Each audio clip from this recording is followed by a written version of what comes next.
ladies and gentlemen, it seems like we have some sound technical issue at the moment. Please be patient with us while we set up the mic setting, yeah? Please hold on for a minute. Appreciate your patience.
Can hear? Good morning again. Today we have our last workshop of the year. The timing is just right to take stock of what has happened to the global tech sector, especially given the recent run-up. In the last 30 years, you all know that the world economy was driven by two catalysts. Firstly, China's emergence as a global manufacturing powerhouse. And secondly, the digital revolution that has started since the 1990s. Now that we have seen China grow its tech giants, there may be opportunities in other parts of Asia, notably in the less developed but promising ASEAN-India markets, where some analysts call it the N2B region, the next 2 billion consumer market. So we touched on that issue in one of the questions. This workshop is in the form of 5 key frequently asked questions, which also includes a discussion of the China-US tech rivalry and what are the implications. But before we dive in, do not be fazed by the technology terms, and later on in the afternoon, Nicole Tan will elaborate a bit more on the technology side. But all you need to learn is the big picture in this morning's session. How will technology impact economies and investment? By the end of the workshop, you will have a more balanced view of the disruptive changes that are coming our way. So the world has gone through an unprecedented health crisis that challenges not only our livelihood, our physical well-being, but also our intellectual capacities. And in many ways, technology has helped us to weather through this crisis. In Asia's case, the economic recovery this year is uneven and dampened by the slow vaccines and the virus resurgence. So the question is, can technology help Asia's economies speed up their growth momentum in the next 5 years? We shall dive into 5 simple key questions on this issue. And one of them is the US-China tech rivalry.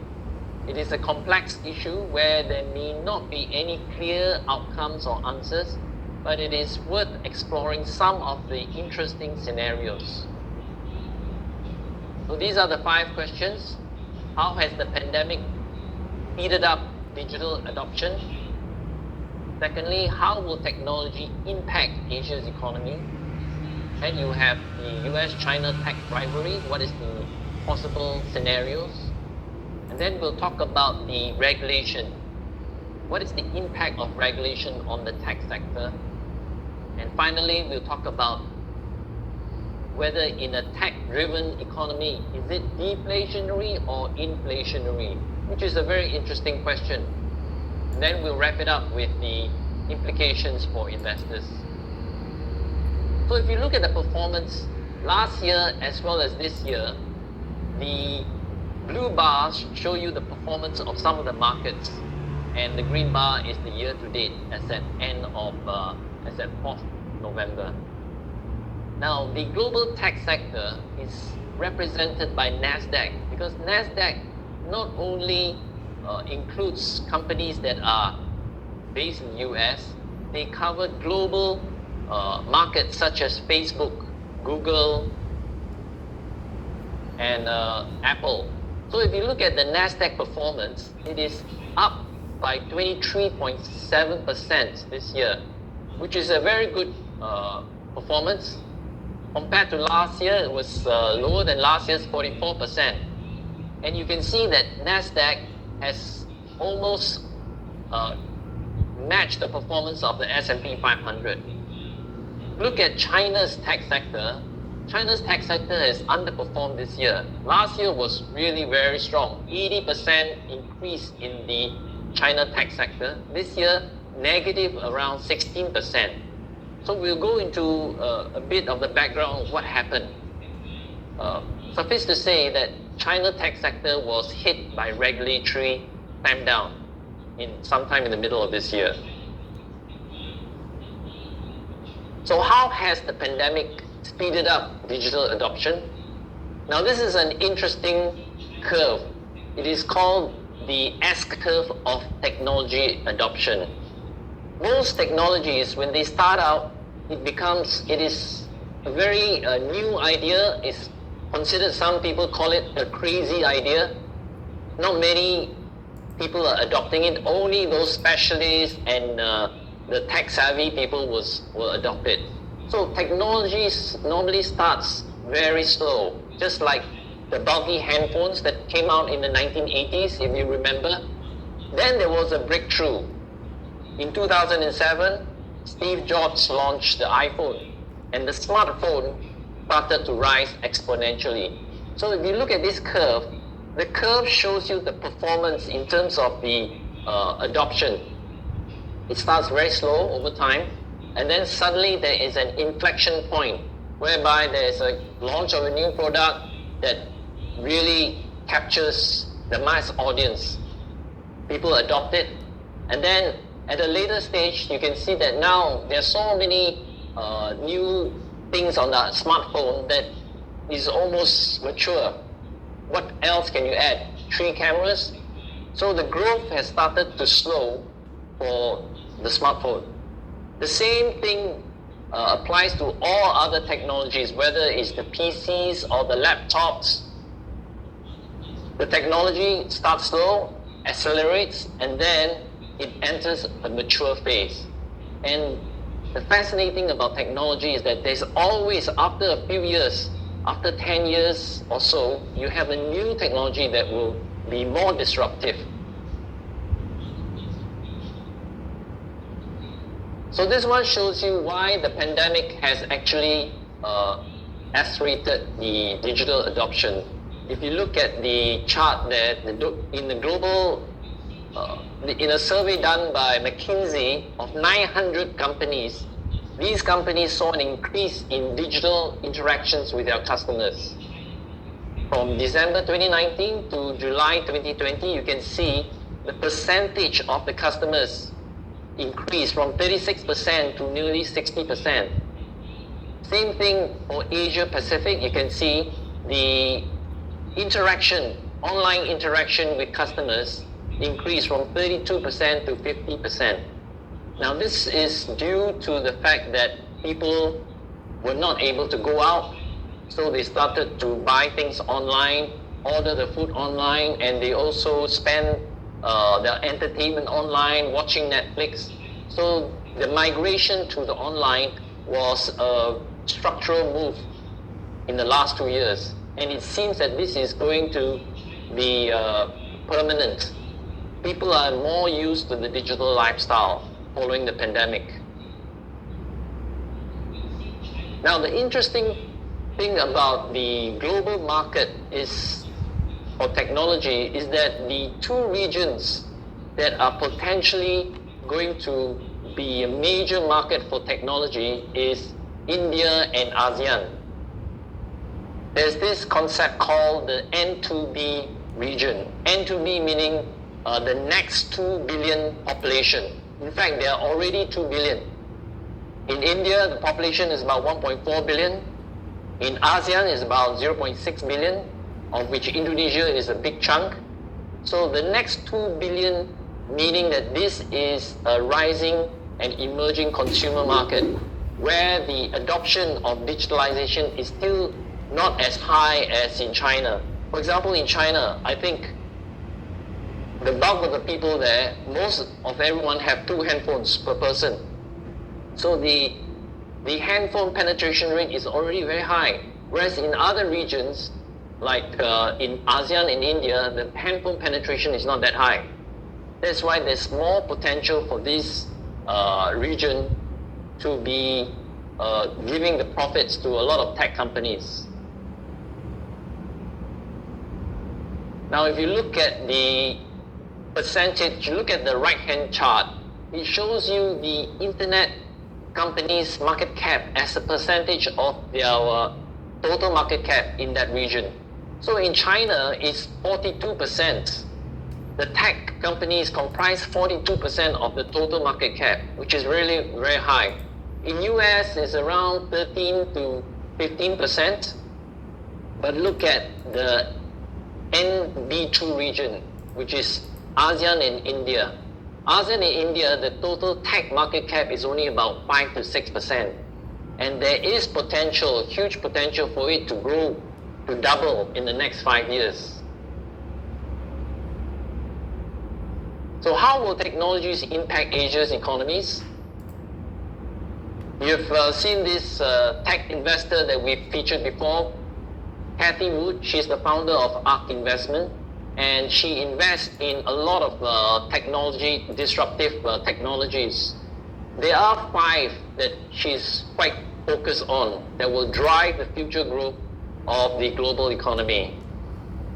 If you look at the diagram, it is blockchain, artificial intelligence, robotics, energy storage, and DNA sequencing. But in my view, the most powerful technology that could change the way we live in the next 5 to 10 years is blockchain. And this is a decentralized ledger system whereby the middleman is bypassed and the transactions are certified and verified by various nodes. And there is no central authority to interfere with the transactions or the verification of the assets. Blockchain technology, which was invented with the cryptocurrencies, can in future lead to greater transparency, for example, in how our governments collect taxes and how the citizens pay their taxes. So it could be the future of corporate governance. So when you look at the economies, this table just shows you the tech sector value. For China is about 280 billion. Nominal GDP has been growing in the last 5 years at 8%. But then, if you look at the tech sector value, it is growing at 15% in China, right? So it's almost double the growth. Same goes for Indonesia, Malaysia, Taiwan. The tech sector value is actually growing faster than the entire economy. So this shows you that in future, the digital economy will comprise a larger share of your overall economy. Countries like Indonesia and Malaysia has huge potential. Now, if you look at this table, basically it just tells you how technology can impact on the economy through productivity gains. Because as your economy becomes more productive, you can speed up your transactions. That means you can lower your cost of doing business and attract more capital into your economy. And this will lead to that increases the productivity of your economy. So for example, by 2025, according to the IMF, China will be growing at 5.1. ASEAN will be growing at 5.3. But if you have productivity gains, there is a potential upside. So this is basically the potential. If you look at the last column, it shows you that China's GDP growth can actually improve by close to 1 percentage points to 6%. And in the case of ASEAN, it can boost the GDP to 6.2% for the 5 ASEAN economies. But when you talk about the tech sector, it is actually very broad, and there are certain sectors where each country has this strength. So for example, in the case of China, China is very strong in electronic manufacturing, in hardware, in assembly of hardware and components. And China is also very strong in the consumer internet market because of the 1.4 billion people, there is a huge database whereby consumers are using a lot of the e-commerce sites. So this is something which China is very strong in terms of using their AI, artificial intelligence, to track how consumers spend. In Korea, they are very strong in semiconductors. Samsung Electronics, they have about 16 to 18% market share in the global chip market. Taiwan is one of the strongest in terms of semiconductors due to this company called TSMC. They produce chips that are the smallest, between 3 to 5 nanometers, and no other companies are able to beat TSMC. In the case of Malaysia, we are part of the semiconductor supply chain in the sense that we do the testing. So once the chip is assembled, Malaysia will test and package the IC chip, which is the size of your fingernail. So Malaysia has been very strong in the testing of the supply chain. Also, electronic parts, we are also quite good at assembly. Indonesia is now getting into internet startups like Gojek. So because of the huge consumer market in Indonesia, there's huge potential for internet startups. So now we'll just watch a video by MTech regarding ASEAN's digital economy.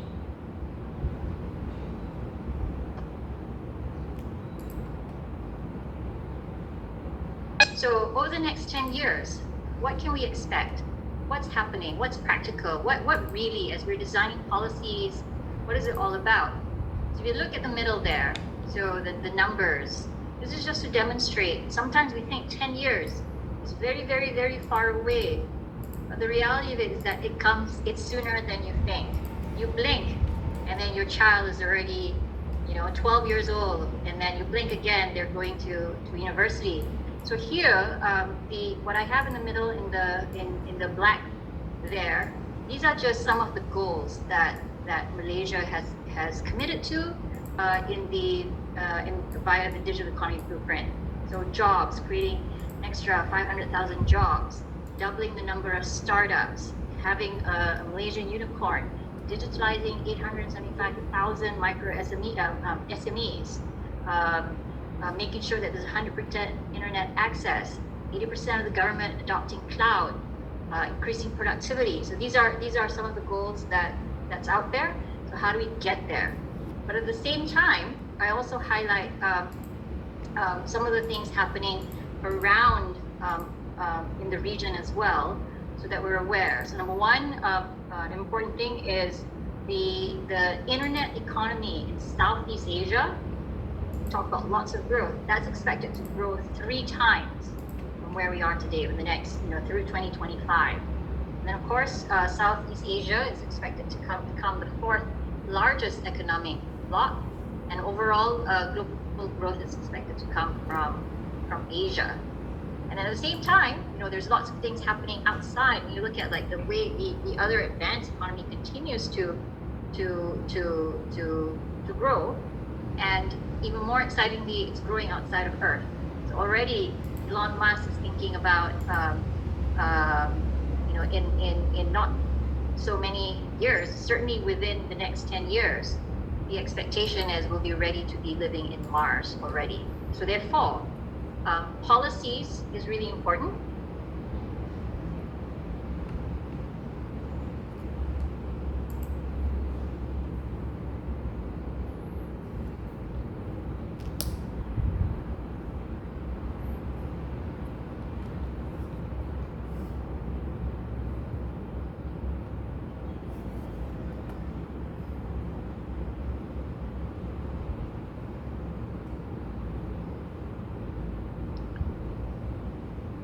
Okay, so what was interesting with the CEO of MDEC, what she said was very interesting. The next 10 years, by 2025, ASEAN's digital economy will increase by 3 times.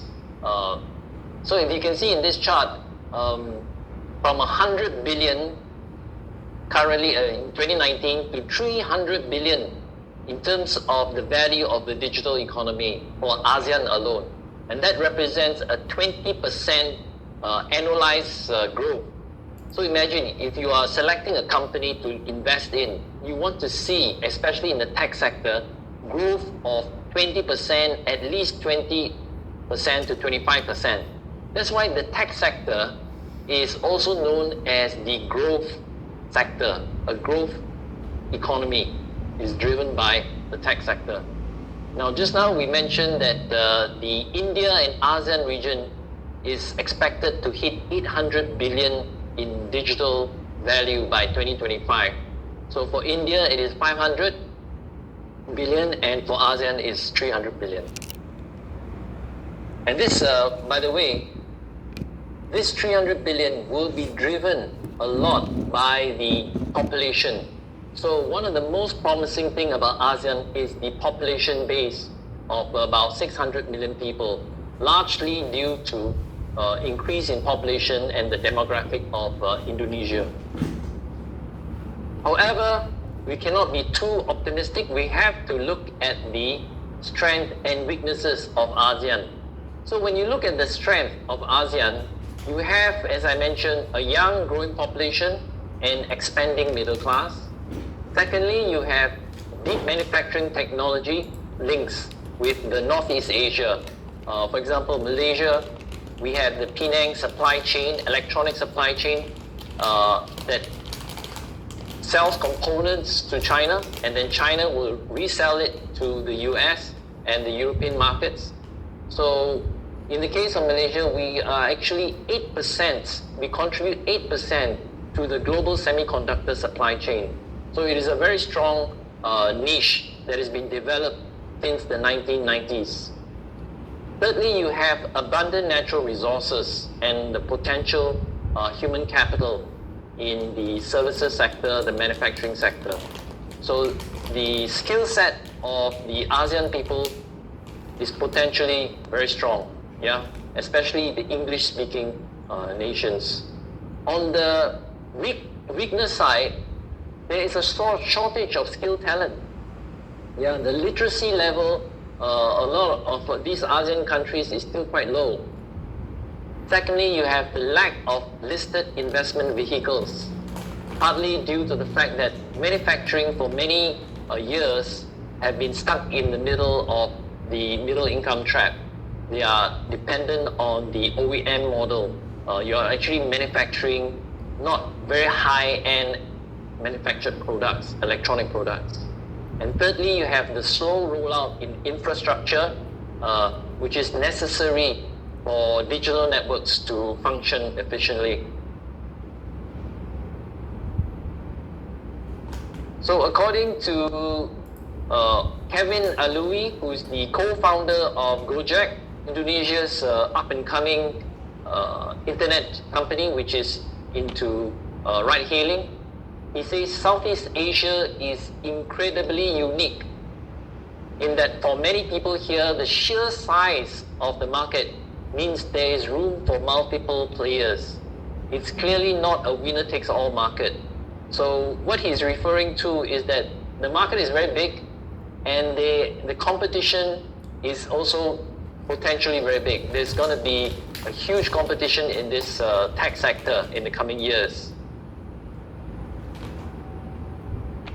But one of the very important key ingredients for the tech sector to grow in any country is, of course, the internet speed. So if you look at the internet fixed broadband speed of the ASEAN countries, even Asia, Singapore, Korea, and China are way ahead. Their internet speed is more than 170 megabits per second. So for example, if you need to establish an auto self-driving car system to work efficiently, the broadband speed must be at least 150 megabits per second. But overall, low speeds and unreliable broadband can actually impede the ability of companies to implement digital services. So you need the manpower to go onto sites, on sites to deploy your technology. However, there are some views that governments that run 5G network infrastructure may not be as well maintained as private ones. So in the case of countries like Malaysia, the government is actually involved in rolling out the 5G network. So there are still some debates of whether the telcos should be engaged in this kind of infrastructure build, or should they be just operating it. So that is still an issue that is they're facing. Now when you look at the winners and laggards, the potential winners and laggards, how do we assess them? It's not easy to ascertain. However, if you look at the IMD World Digital Competitiveness Ranking, the winners of the digitalization, they do this survey every year. Not shown here, but the number one is the US, the most competitive. The second most competitive is Hong Kong. Singapore is the fifth. Taiwan is the 8th, and interestingly, China is ranked 15, but it is the fastest rising in the rankings. Now, their benchmark for doing these rankings is basically a few indicators such as the spread of e-commerce, usage of industrial robots, data analytics, as well as e-government services. But what is interesting is that the most potential in terms of digitalization can come from the laggards. So countries such as Indonesia and India, where the digitalization is still not as high as the other countries, there is potential for them to develop. But I think one of the key obstacles for a country to be digitalized, for example, Malaysia, we have this aim that by 2025, the digital economy will be about a fifth of the GDP of Malaysia. All these aims are actually very ambitious. It could be optimistic, but it all depends on your labor force. If your labor force is not tech savvy, if your labor force is not skilled in technology, then it is very hard for you to actually implement all your plans for digitalization. And I've done some studies of countries, developing countries, which are the successful ones in going ahead in the technology curve. And they are the ones that are strong in manufacturing. So countries like Korea, South Korea, Taiwan are very strong in manufacturing. The reason why you should have a very strong manufacturing base is because it is the potential supply of labor to the IT sector. So for example, in the case of India, India is not strong in manufacturing. They developed the IT sector before they developed a strong manufacturing sector. So there is not sufficient labor, skilled engineering labor coming from the IT sector. The biggest supply will come from manufacturing, because manufacturing by nature is mass production, right? So you need a lot of workers to start with. So countries like Vietnam is also catching up, and potentially Vietnam could be quite ahead in terms of the IT sector. Now, one of the very interesting part of the global supply chain in terms of the technology sector is semiconductors. Currently, in the last 2 years, there is a huge shortage of chips. In fact, back in January this year, I ordered a laptop from Dell. It took about 2 months for it to arrive because of supply chain bottlenecks. There is not sufficient chips because during the pandemic last year, a lot of the auto companies, they stopped ordering the chips from the suppliers, the chip makers. And when by the middle of the year, the second half of the year, when the global economy started to open up, people want to buy cars. They couldn't have sufficient supply of chips to produce those cars because in the conventional cars these days, there is electronic components in them. So it is important to know the global supply chain is very interesting now. Here, this chart shows you from the upstream to the downstream. So in the upstream, you have the IC design, integrated chip design. This is normally done by the Americans as well as the Taiwanese. So companies like Intel will design a chip, send the design to the foundry, which is, for example, TSMC. The foundry is actually the one that cuts the silicon chip, into a small micron chip, and they will send it to, for example, Malaysia to package and test the chip to ensure that it is working. Then it is sent to the hardware assembler, which is mainly countries like China or even Vietnam. From the hardware assembler, it goes to the end customer. So hardware assembler meaning you are putting it into the handphone itself, the components all put into the handphone, and it is sold to the end customer. So this shortage of chips is actually at the foundry level, the number 2 there, because the demand started to increase and the supply is very limited. They cannot meet the demand. And in order to build a foundry, it takes about 2 years to complete one, and it costs a lot of money. A foundry costs about 5 to 10 billion US dollars. So it is a huge investment. That is why the companies like Intel, initially they were not interested in making chips on their own because it's too expensive. So they outsource it to the Taiwanese or the Koreans.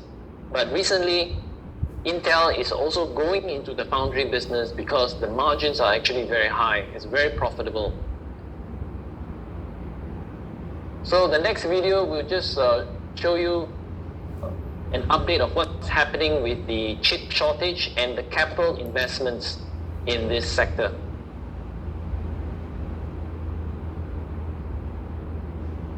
The Biden administration has proposed $52 billion in subsidies for chip companies like TSMC to manufacture on U.S. soil. It's been nicknamed the CHIPS Act. This is infrastructure. So look, we need to build the infrastructure of today, not repair the one of yesterday. And things like the CHIPS Act are absolutely critical for the success of our country, not only to compete, but to recruit these kind of firms to operate in the U.S. Otherwise, we're going to be importing chips for the rest of our lifetime. Over the last 20, 30, 40 years, we've slowly slipped in that manufacturing element, especially as we have seen the decreasing costs in other countries. It's somewhere between 20 to 25% cheaper for American firms to produce their semiconductors outside of the United States. TSMC's Rick Cassidy took part in discussions that led to the CHIPS Act. We don't want anything more than to create a level playing field so that it doesn't cost more to make chips in the U.S. than it does in other locations. Industry reports estimate a $50 billion investment from the US government would enable the construction of 19 new fabs in the US over the next 10 years, more than doubling domestic chip manufacturing capability. As the shortage continues, similar investments are happening around the world. Industry Association SEMI projects 72 new fabs or major expansions will come online by 2024, 10 of them located in North and South America. I heard more announcements of investments in last 2-3 years than my entire life. Korea will invest $450 billion in next 10 years. EU has announced roughly $150 billion investments, and based on that, we feel that by end of next year, we should start seeing some relief on the chip shortage. But until then, as demand continues to soar, TSMC is raising chip prices as much as 20%, a cost that could trickle down to the price of consumer electronics.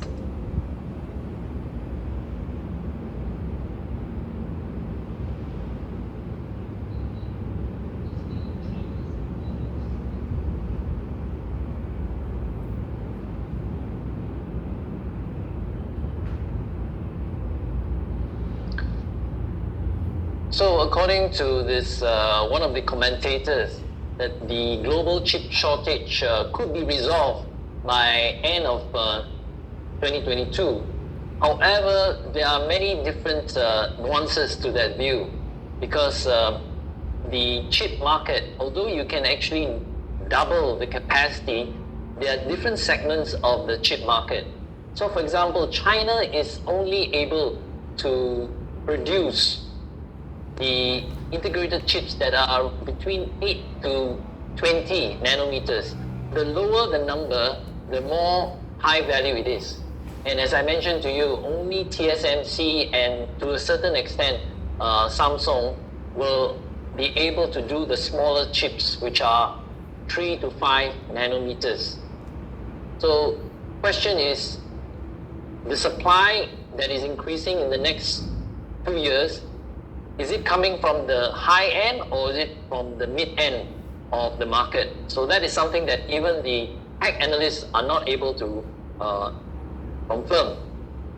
But if you look at this chart here, this slide, it is telling you the supply chain for autos. As I mentioned to you before, the auto company may be able to make their engines, their passenger seats and everything, but without the chip, they are not able to sell the car. So you have a stock of inventory sitting in the warehouse.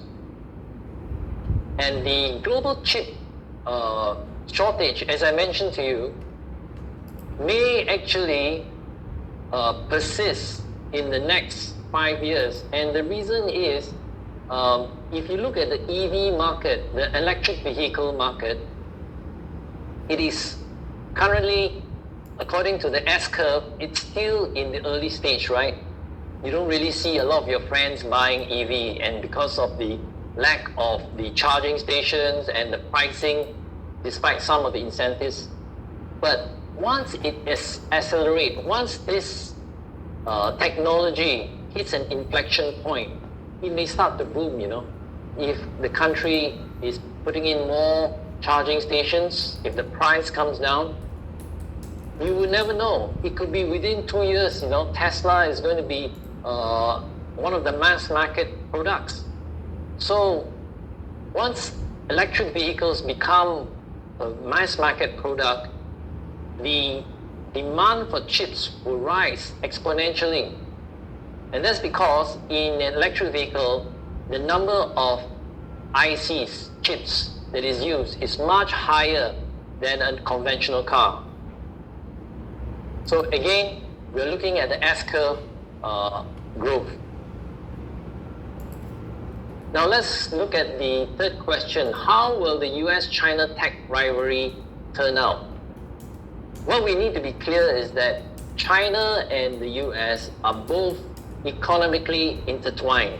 In fact, the US helped to open up China by allowing China to enter into the World Trade Organization in 2001. And the other thing to know is that US is the largest consumer market. And when China opened up, they can only sell to the largest. As the factory of the world, they sold to the US market, right? Without the US, China would not be the manufacturing powerhouse it is today. So both countries help each other. But the question of these two giants, if there is a decoupling in the worst case scenario, it is actually very costly. So in one estimate, the worst case scenario for both of these countries to decouple in terms of their tech and their trade, it will cost the world economy $3.5 trillion. And that's about 4% of global GDP. So what are the competitive differences between China and the US? This topic is actually on the minds of investors for many years. But when I look at it, there is a positive way of looking at this clash between the US and China. It is not through geopolitical lens or economic perspective of the two superpowers. I think what is more interesting is to see it as a clash of philosophical mindsets, of cultural mindsets. The American Western mindset thinks in terms of absolutes, of black and white, human rights, what is right and what is wrong. The Chinese Asian mindset thinks in terms of fitting their attitudes to the environment. And this is reflective of the Confucius teachings in countries such as Korea, Japan, and China. So in this thinking, they call it dialectical thinking. It accepts the world as ever-changing, right? So it is, in fact, very good in the sense that it can adapt. The thinking of the Asian mind is that it is adaptive to whatever is happening in the world. So this could actually explain why China's policies have shifted from a very capitalist economy now to a bit more socialist. You have the common prosperity policies whereby China now is trying to regulate and tighten its business environment. But if you look at this slide, what it's saying is that China now is focused on creating value for the community, for customers and the employees. It is now shifting a bit from just a profit-minded economy to more inclusive. And then secondly, it is spending a lot of money on high-speed broadband, 5G networks. China is also emphasizing on self-sufficiency. That means because of this trade war with the US, they want to be more self-sufficient in AI, in 5G. They have poured a lot of money into wafers, into integrated chips. But that also reflects the difficulty of getting into the IC market, because it is not money alone for you to get a huge market share. In fact, SMIC, which is China's largest chip maker, has only about 5%. For many years, they poured billions into making wafer fabs, but they are not able to enter the market and make it successfully. And the reason is because the IC market is a complex supply chain whereby your integrated chip depends on the specific design of your customer. Then the other thing is data protection. Now this is something very relevant. Recently, China passed a personal data protection law which sets out rules to protect online users from the manipulation and the monetization of their data by the tech companies. So on the US side, you have a free market model where companies are just focused on profits, right? They're not so focused on the welfare of the consumers. But the last few years, you saw that Facebook was fined a huge amount, 5 billion, due to the fiasco with this Cambridge Analytica. They were using the data of consumers and selling it to another company, a consultancy company. So there is now a trend towards more regulation for consumers' benefit. And then the other thing about US infrastructure, they are now debating what is considered infrastructure, hard infrastructure or human social well-being. So in the case of US, in the sense that it is less regulated, but it is encouraging also innovation. So this is one thing that you need to know.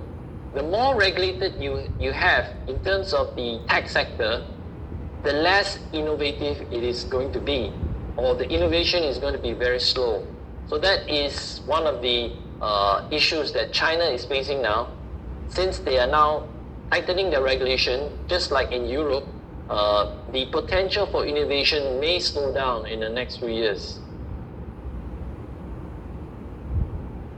And here we have a short video on the cost of the US-China tech war on the global economy.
So the video shows that there is a cost to the world economy with a two-system tech platform. So this rivalry between the US, as you can see here, is fought on several fronts, on the export and import controls, which started with the Trump administration. Then you have the supply chain disruption that is causing some of the companies in China to relocate into the other regions. And then you have the restrictions on border data flows and the funding of capital markets. Incidentally, you remember when the Chinese authorities asked the companies in China to take away Didi's app from their platforms. Now, Didi is a ride-hailing company. Why did they do that? In a way, it could be a national security issue because Didi collects all the data of the movement, the travel movements of the Chinese residents, right? So American intelligence services, the CIA, can hack into your system. They can even hack into Grab, hack into the system, and they know where and when did you go from, let's say, Parliament to a military complex, and it is actually a national security issue. A lot of things in China is quite secretive, so that's why they're very protective over their data. They're even asking the big data companies like Alibaba and Tencent that under the law, you are required to disclose the data that you have if requested. So this is a very tough law in China. So what are the various scenarios? Potential scenarios of the US-China tech tensions on the Asian economies. The best case is a partial relocation of the companies, the manufacturing sectors. Companies can be relocated to Vietnam, to Malaysia, to other countries where the tariffs are not so high. So this is actually happening for some of the companies. The MNCs have moved to Vietnam, and this will actually increase the FDI into this region. Technology transfer could also be a plus, and the overall GDP, the net impact is actually positive for the region and the world economy. The mid case is the import substitution issue, whereby countries like China, instead of depending on Taiwan or US for its components, or even Malaysia, they will start producing their own IC chips, their own EVs. In that sense, they still need some components, they still need raw materials. Bear in mind, China economically does not have a lot of natural resources. So China depends on oil, China depends on components, they depend on natural resources, although they have a lot of land, right? They depend on oil, they depend on a lot of coal and energy resources that need to be imported. So this is the mid-case scenario. Imports for the region is still going to be quite resilient. The worst case is basically a decoupling, supply chain disruption, and manufacturing overall is declining, and your GDP is lower. Now, in the backdrop of this economic analysis, what is interesting is the geopolitical tensions. If you know recently, just read the newspapers, China has been talking about taking over Taiwan, right? They're flying planes near Taiwan for many months already. The tension with the US is getting quite high because people were thinking that once Joe Biden comes into office early in the year, the relations between the China-US will become friends again. Sorry to disappoint you. It didn't happen. In fact, it went worse. Under Trump, it was a trade war on tariffs because Trump is a businessman. Under Biden, it went into human rights issue, Xinjiang issue, Taiwan issue, so he actually asked his allies in Europe and Australia to join forces because China is seen to be a military threat to the region, especially the Taiwan issue. So that was quite a concern. But if you know, in September, the AUKUS alliance was signed, whereby US, UK, and Australia, three of them, have joined forces to actually supply nuclear submarine technology to Australia. So you may see this as an increase in tension, but actually it is a balancing of power.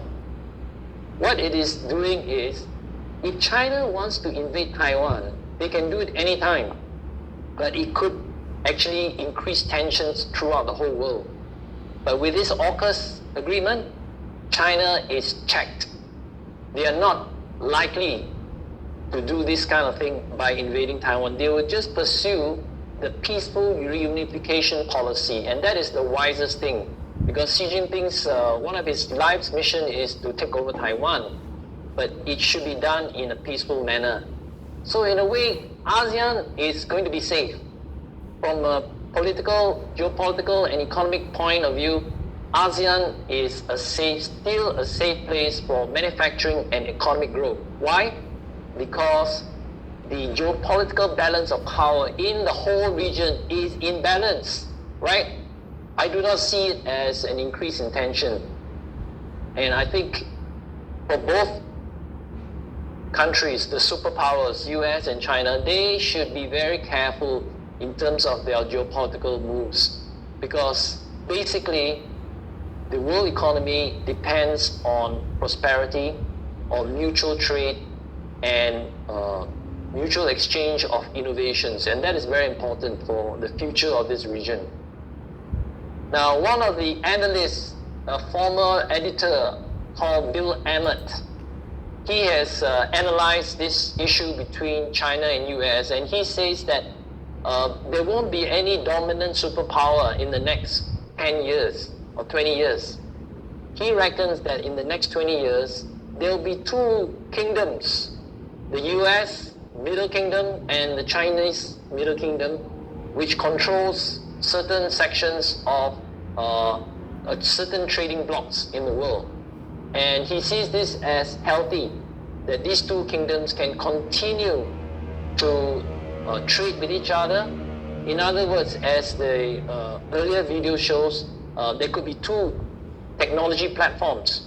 So it may be costly, but somehow global companies may have to adopt these two different platforms, depending on which region are they based.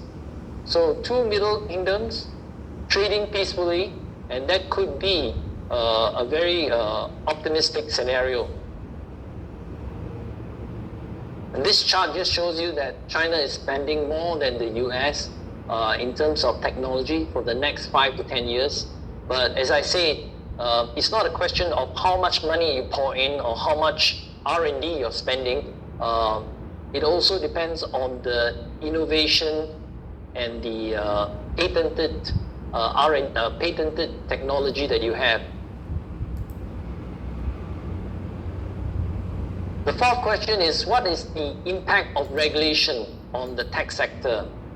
And this, as you all know, one of the reasons why Chinese tech companies like Alibaba, Tencent has dropped quite a lot this year is because of uncertainty. It is not because their business is not doing well. Their business is actually very profitable. But the uncertainty in the regulatory environment, it started when the Chinese regulator canceled Alibaba's fintech IPO Ant back in November last year. And that's because Jack Ma, the Alibaba founder, made his famous speech criticizing China's regulator. And as you also know, this year, the Didi ride-hailing app was removed from app stores. So there are various restrictions in terms of the Chinese tech activities in China. So in recent years, you also see that these companies have grown quite large and they have monopoly power. That's also another concern. But one of the quite well-known billionaire investor, Ray Dalio, he's still very optimistic because, as I mentioned, you have to look at this China-US rivalry in a different way. You cannot judge it on the same benchmark as the Western analyst does. So according to him, he said China is a strategic play. You are not going to invest and then take your money out every time there's a crisis. You are there for the long term. So he says the amount you invest in China is it should be related to how much you're comfortable with. Can you take the volatility, the risk? So sometimes, like last year, it was like a huge return for investors. But do not expect that kind of return to happen every year. You should be ready for the funds to come down significantly as well. So Ray Dalio looks at China as a top-down, extended family approach. As I mentioned, more of a communal approach rather than just pure capitalist, right? Because you have to know that basically China, although it's a capitalist-run economy, it is still controlled by the state. And basically it's still a communist country. So you do need to be aware of those risks when you invest in China. Here it shows you the global regulators. It's not only China, even in Europe, they have this regulation called the GDPR, which regulates on internet companies. So why is it such an important issue? Because people are using the internet. You use Facebook, all the time. You interact with the users, and the data is collected by the tech companies, and there's algorithm to profile these users in terms of, what are your interests, what are your hobbies, what kind of holidays you go for. So those data is collected and is worth a lot. Individual as a person, you may not be worth much to Facebook, but as a group, as a demographic, let's say Asian, mid-30s, middle income, they were able to actually aggregate it and sell it to a marketing and advertising company. So as these companies grow larger and larger, it is a worry. A lot of countries have allowed the tech companies to grow to be a very huge part of the economy, just like Amazon. It's been acquiring companies and growing organically. So governments are concerned about their profits. The profits is taxed very low because these internet companies can locate their bases in low tax countries such as Ireland. So data collection and taxation are issues that are going to be quite important in the next few years. And basically this one just shows you the value to you as a consumer, right? To me, let's say if you want to go from A to D, D is your destination. Technology and the internet has actually shortened the distance from A to C. And what does C offer you? Not only is it shorter, it's giving you convenience, comfort, cost is lower. So there's convenience and comfort. That is what is ultimately the aim of consumers. And that is the benefit for us, right? But on the other hand, we are beginning to realize that a lot of the data that we have, our individual personal data, is being used by these companies. That's why it's free, right? But actually there's no such thing as a free lunch. They're using this data to actually monetize it. So in future, there could be a system, they call it Web 3.0, whereby there is a blockchain network where you can actually serve, do your search engine, everything, without giving your private data to an intermediary. and you can actually make money out of it. They can aggregate your data and then sell it to advertisers, and you are also part of a stakeholder in the operation. So that is why blockchain technology is actually very interesting, and that could be Web 3.0. Just to give you a very interesting example of how powerful is the internet. So Facebook has done a very simple experiment. In the election of 2010, they came out with an experiment whereby they show today is election day. It's just this post, today is election day. They're asking American voters to go out to vote, right? So they show it to a sample of Americans. At the same time, they show it to another group whereby they put thumbnails, they put pictures of your personal friends, right? When you see your friends who had voted, you would also go, right? So it is a psychological influence. Just a picture of your friends who actually, they are the ones who actually did vote. So there's nothing untruthful about it. But by looking at your friends who actually voted, you are motivated to go and vote. And this actually increased the vote by 340,000 during that the ad campaign. So it shows you how influential is social media. It can actually influence you to make decisions. And this one, as I told you again, I think you guys have seen it before. What are the long-term and the short-term implications? In the short term, when you have increase in regulation like what has happened in China, there's uncertainty. So now, perhaps the uncertainty is getting less, depending on the regulator, because they started out with the tech companies, then they move on to the education companies, and then the property management companies. So hopefully there will be more clarity going forward into 2022. Over the long term, there are benefits. So one of their aims is to make the tech sector more competitive.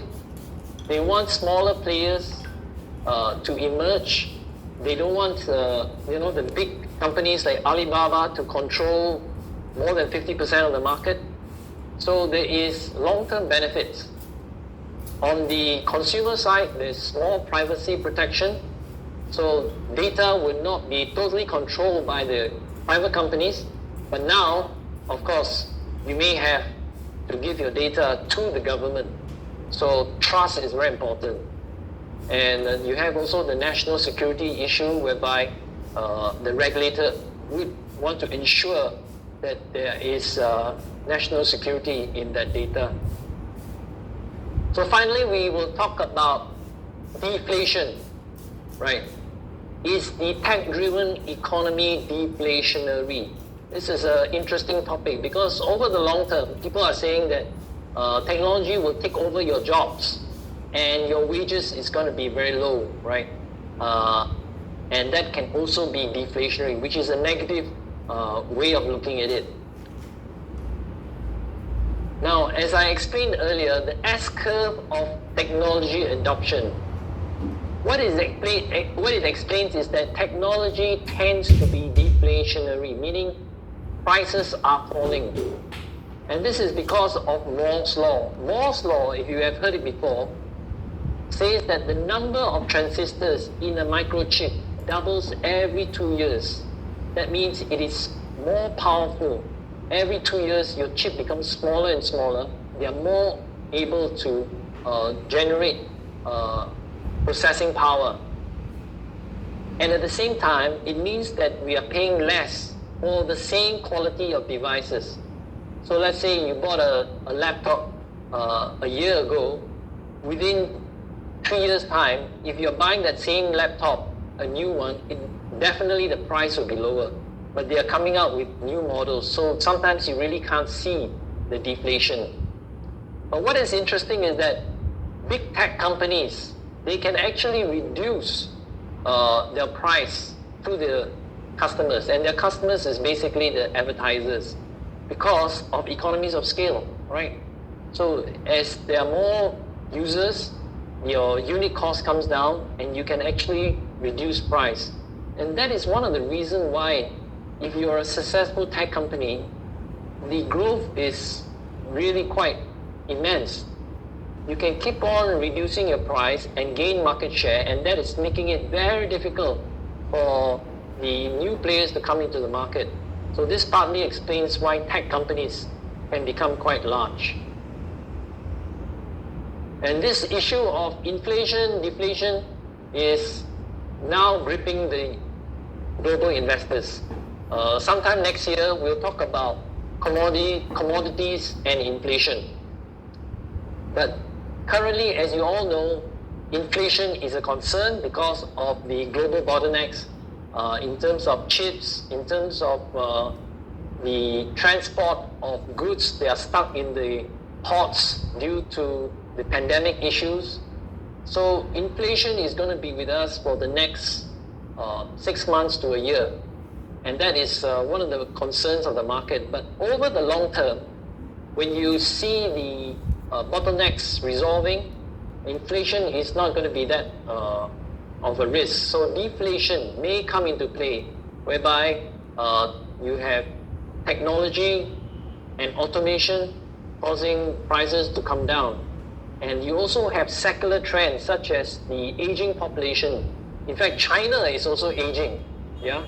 So that also means that China's demand for global goods over the next 5 to 10 years is going to not going to be as strong as the previous 10 years. Now, the job market, this is something that is also part of the deflation story. There are many projections that 1/4 to 1/3 of current jobs will be redundant in the next 3 to 5 years due to artificial intelligence.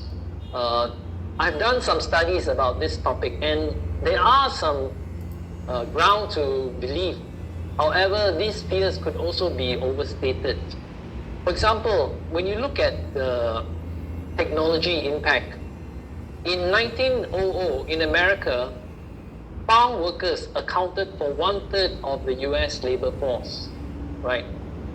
Today, it is only 4% of the workforce, and yet the unemployment rate over the 120 years, it goes up and down, but it is averaging around 3 to 4%. So there is not huge unemployment with technological progress. Over the 120 years, you have the internet, you have all kinds of technology that is creating new jobs. So net, there is job creation. Compared to the loss of jobs, I think the impact will be positive. So finally, what are the implications? I've gone through these issues here. For investors, they focus on 3 key issues: whether the digital adoption by companies is going through. They are also interested in the supply chain of the chips. So even if you are a very successful business model, can you get the chip supply, right? Where are you in the supply chain? And then finally, you have the regulatory risk that is facing these companies.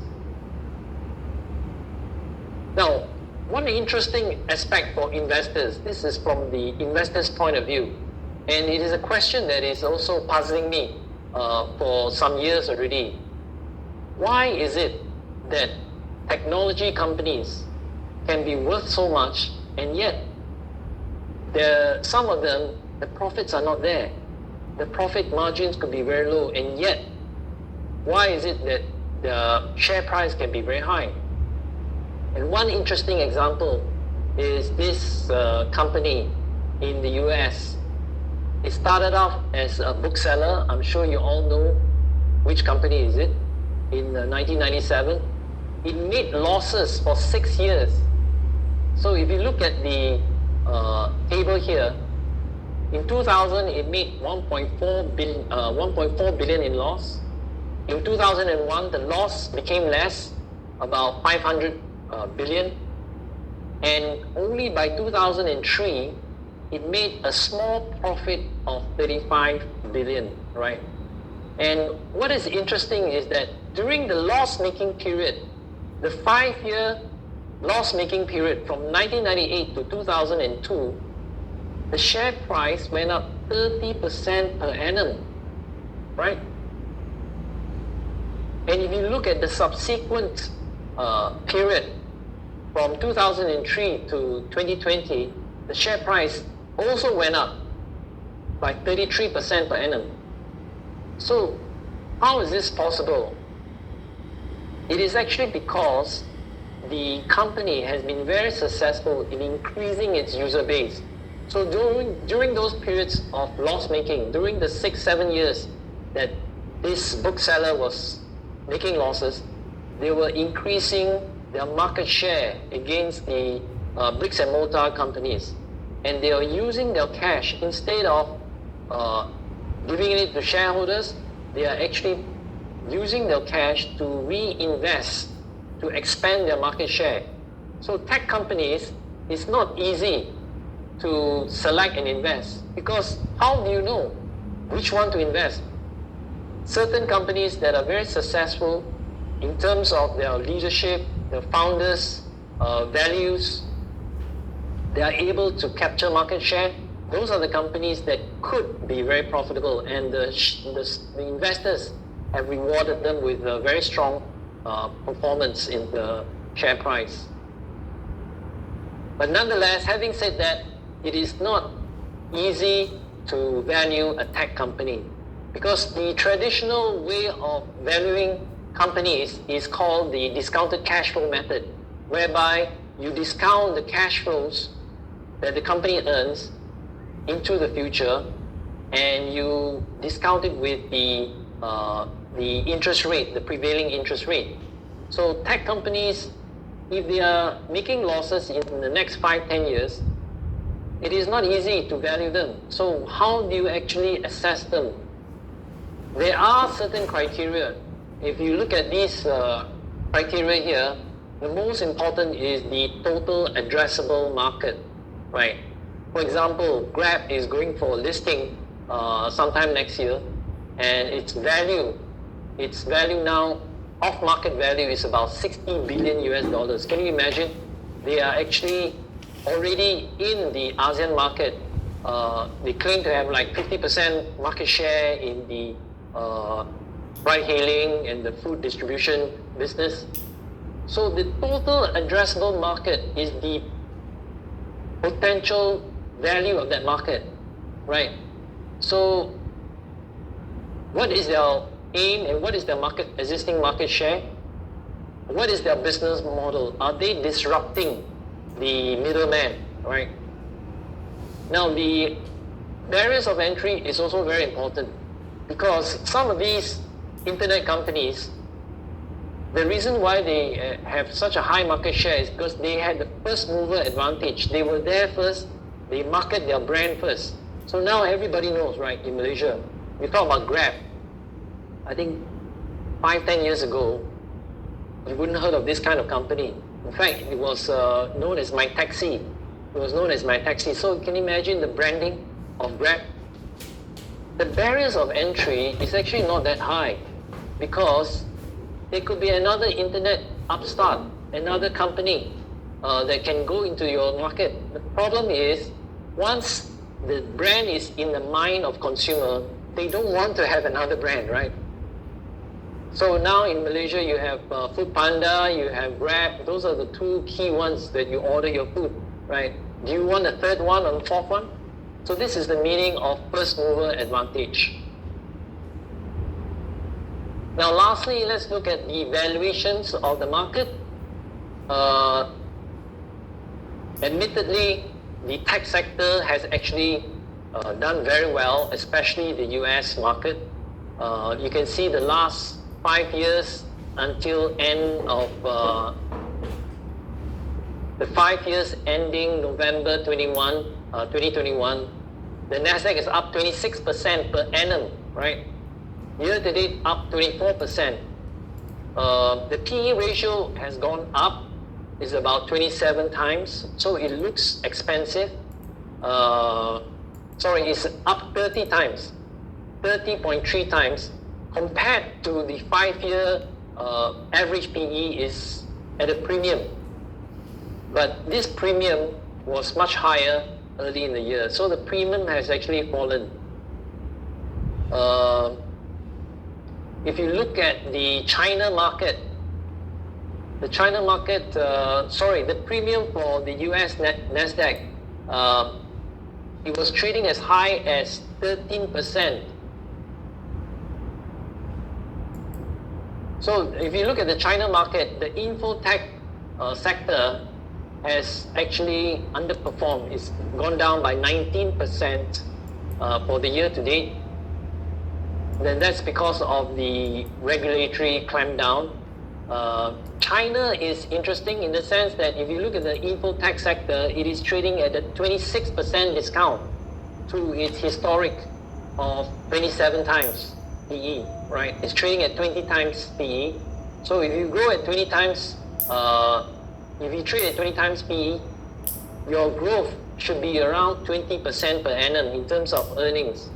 If these companies can still grow at 20% or even higher in the future, then it is actually quite attractive. But as I say, in the case of China, you have the macro issue of the regulatory environment. There's a risk there. So you need to take a very long-term view. So in conclusion, the tech sector is clearly challenging and volatile to invest in.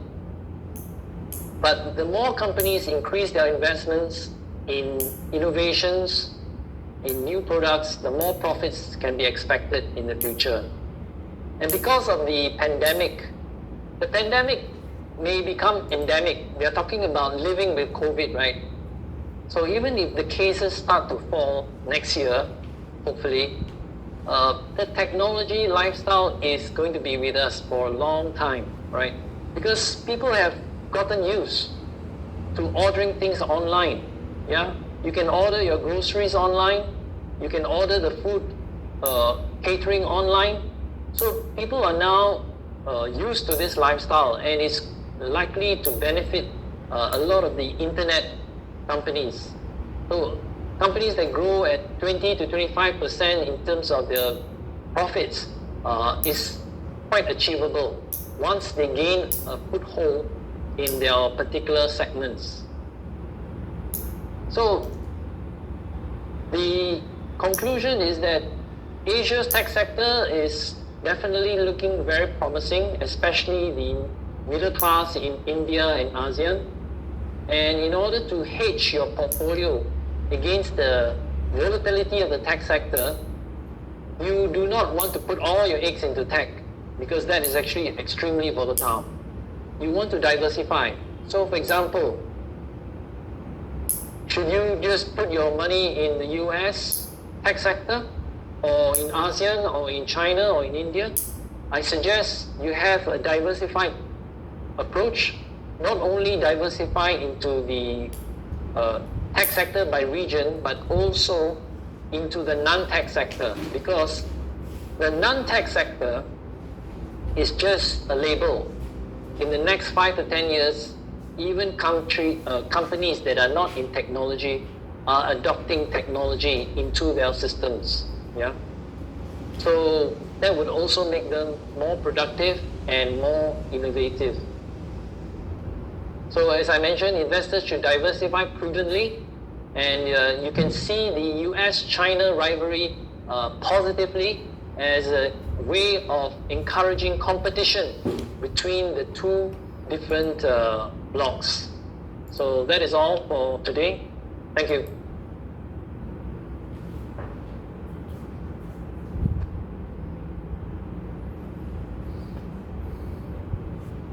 Thank you, Mr.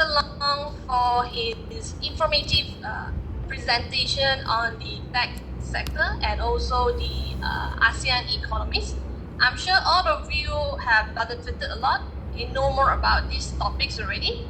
So next, we would like to invite all of you, ladies and gentlemen, to join us in Slido to answer some poll questions. So how can you access Slido? You can either scan the code that will be projected on the screen, or you can also use Slido application. If you're using Slido application, please remember to key in